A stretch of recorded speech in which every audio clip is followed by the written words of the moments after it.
Actually, the groom slept with me, Yolanda said excitedly, as if she might shout yay after. The room exploded into chaos. I saw my parents sitting at a nearby table, looking like they were about to faint. Even with all the commotion around me, my mind suddenly felt calm.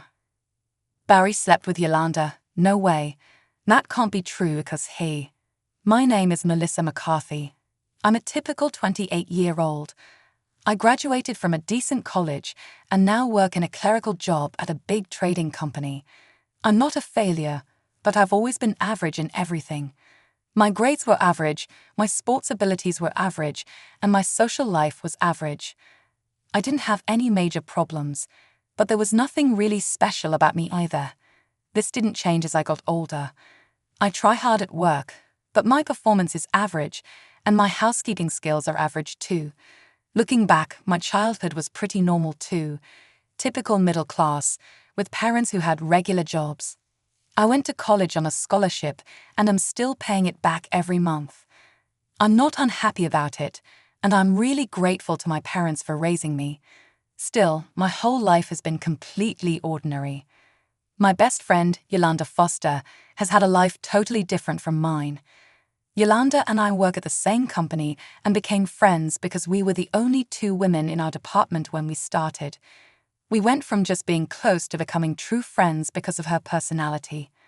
Unlike me, Yolanda is cheerful and sociable.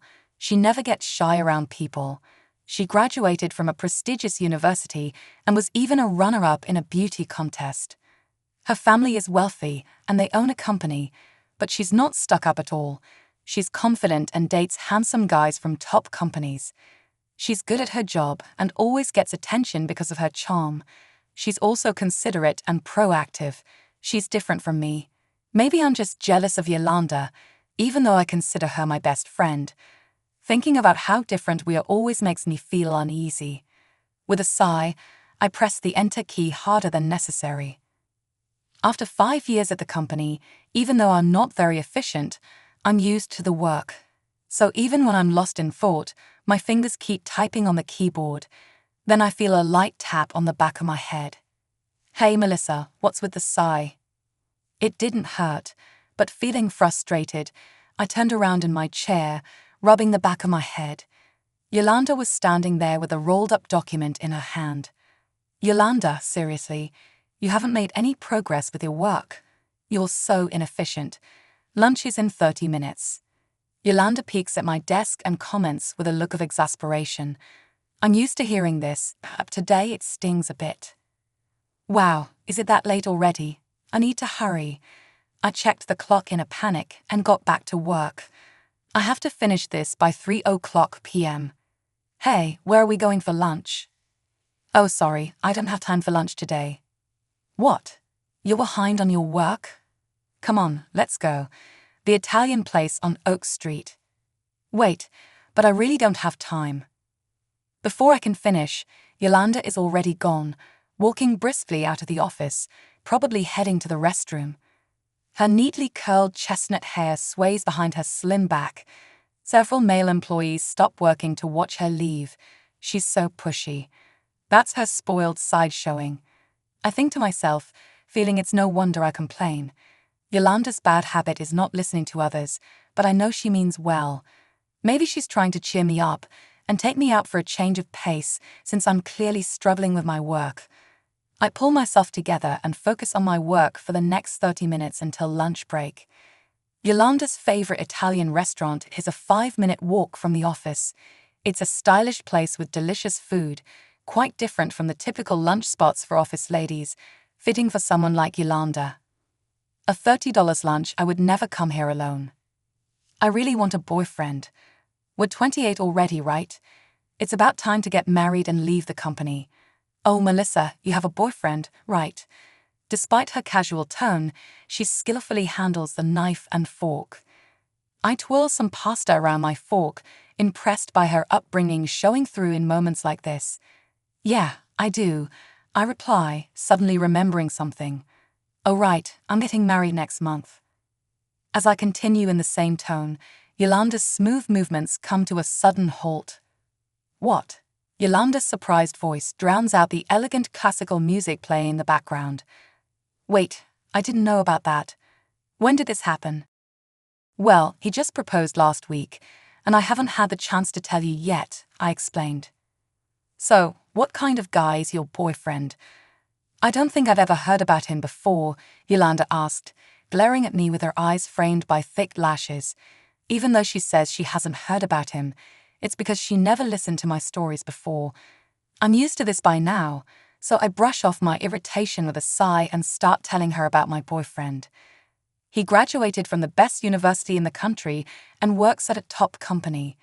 We've been dating for 2 years since we met at work, and it's been a calm and steady relationship. Being with him makes me feel secure, and most importantly, I can be myself around him. But as I got closer to turning 30, I started to worry about whether we would keep dating forever or get married. Then, just as I was thinking about it, he proposed. So, Yolanda, I was wondering if you could give a speech at the wedding. Would you? I asked, telling Yolanda something I had been thinking about since the proposal. She seemed a bit hesitant, but she agreed. Knowing Yolanda, she might not be thrilled that her best friend is getting married before her. But as I naively thought this, I didn't notice the tense look on Yolanda's face. On the wedding day, Yolanda came to the waiting room before the ceremony started. Congratulations, Melissa. She walked in with a smile, looking so beautiful she could outshine the bride. Since my groom, Barry, was there, I thought it was a good time to introduce them. Thank you, Yolanda. This is my husband, Barry. Barry, this is my best friend, Yolanda. Nice to meet you. I'm Barry Klein. Melissa has told me a lot about you. Thank you for coming today, Barry said, smiling warmly at Yolanda and nodding his head. Nice to meet you. I'm Yolanda Foster. Melissa, when did you catch such a handsome guy? She said in her usual tone, smiling back at Barry. I expected her to hang around and chat, but she left the room quickly. I felt uneasy about how she was acting. What's going on? Yolanda has been acting distant since I told her about the wedding. As I stared at the door Yolanda left through, lost in thought, Barry murmured, "What's up with her?" Huh. I looked up and saw him with a puzzled expression, his hand on his chin like he was thinking deeply. When I asked what was wrong, he said he also felt something was off with Yolanda. When she saw my face, she looked surprised for a moment. Have we met somewhere before? Even as he said that, he didn't seem to remember anything. Yolanda is a striking beauty, so it's unlikely he's confusing her with someone else. Though we both felt something was off, we couldn't find an answer, and the wedding reception began. The large venue was filled with round tables, and everyone, both familiar and unfamiliar, wore smiles. As I looked around the room from the head table, the reality of getting married slowly sank in. I had always thought I'd never get married, and I'd live an ordinary life, with ordinary day-to-day existence. I didn't know if not getting married was normal or not, but I had always imagined I'd live alone until I met Barry. The reception was going smoothly, and it was time for the friend's speech. I anxiously looked at Yolanda. She stood up gracefully and walked towards us, her heels clicking on the floor. Wow, she's gorgeous. Is she a celebrity? Among the whispers I heard, I felt proud of the compliments Yolanda was getting, instead of feeling inferior like I usually do. Today, I looked up at Yolanda as she stood at the microphone, feeling unusually calm. She looked even more beautiful than usual today. I hope she finds a good guy soon, though it might be hard for her to choose because she's so picky. As I was thinking that, she suddenly looked at me with a mischievous glint in her eye. Melissa, congratulations. I was debating whether to say this, but I don't want to hide anything from my best friend. I don't want it to come out after the wedding and cause trouble, so I'll say it now. With that introduction, Yolanda smiled brightly. The room started to buzz. My calm heart was suddenly thrown into chaos. What is she going to say? When I turned to look at Barry, he looked just as confused. Barry glanced at me as if he had no idea what was happening. In hindsight, I should have stopped Yolanda then. Actually, the groom slept with me. Yolanda said it with so much excitement that it sounded like she might say, "Yay."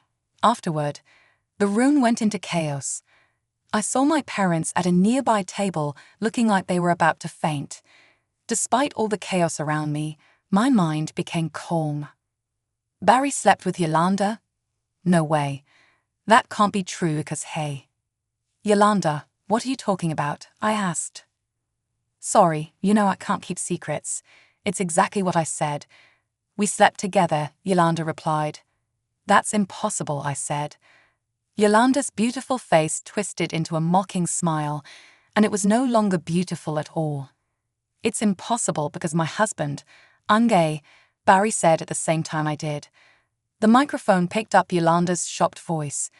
The room was in an uproar, and it was hard to tell who was saying what. Yolanda stood there stunned. The speech was no longer the focus.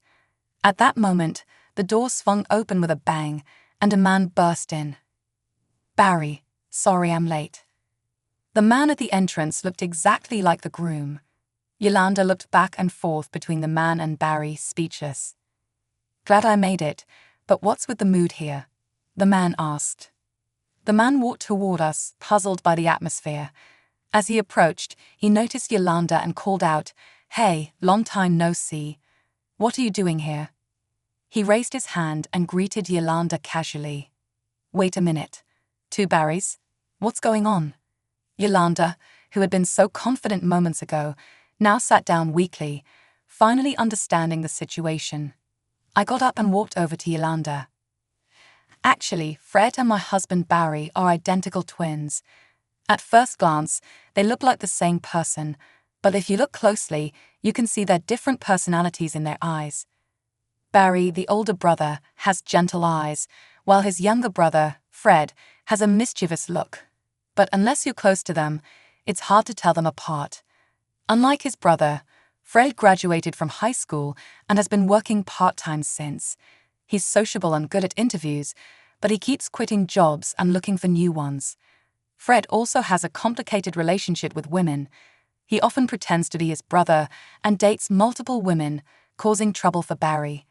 However, because Fred is likable and Barry is forgiving, they have a good relationship. Yolanda. I gently placed my hand on Yolanda's shoulder as she sat on the floor dejected. Yolanda had made a shocking confession at my wedding.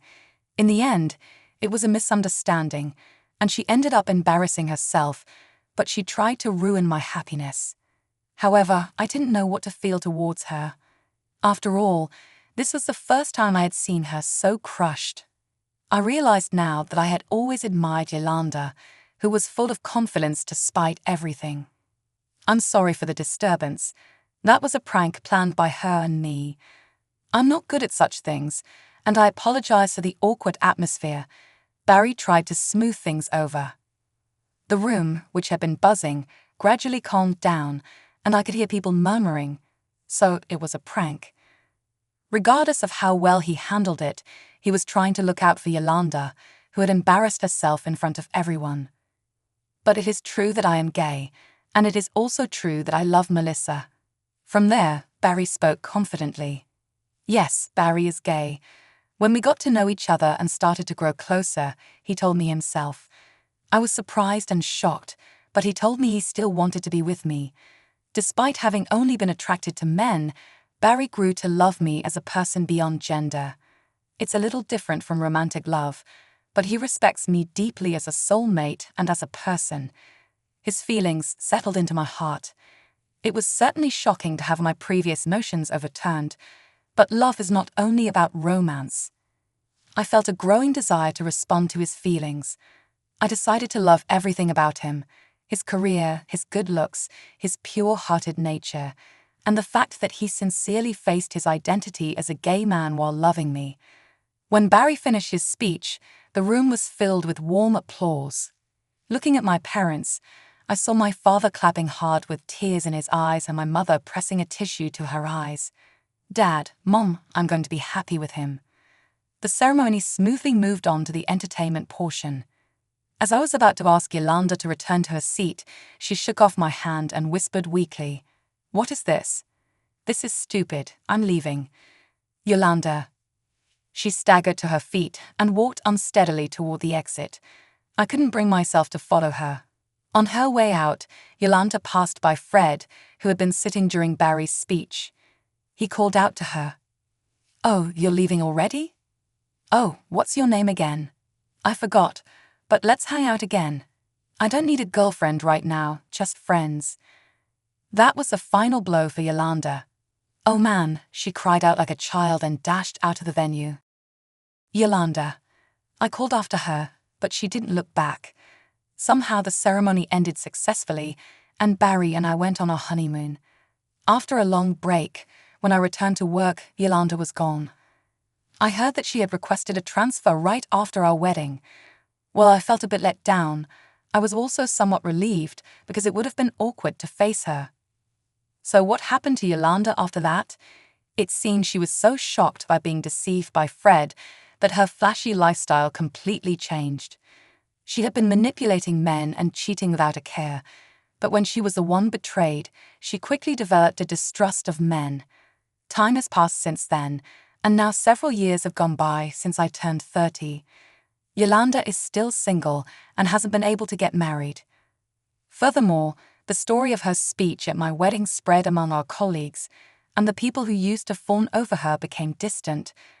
Her prideful nature meant even the younger colleagues didn't warm up to her, leaving her completely isolated and in the position of an office queen bee. As for me, I've drifted apart from Yolanda since the wedding, but I continue to work and live happily with Barry. Though we sleep in separate bedrooms, our hearts are undeniably close, and we can proudly say that we are each other's only partner. Marrying Barry made me realize what true love is for the first time. I look back and wonder what those days of lamenting about my ordinary life were for, as I am now so incredibly happy every single day.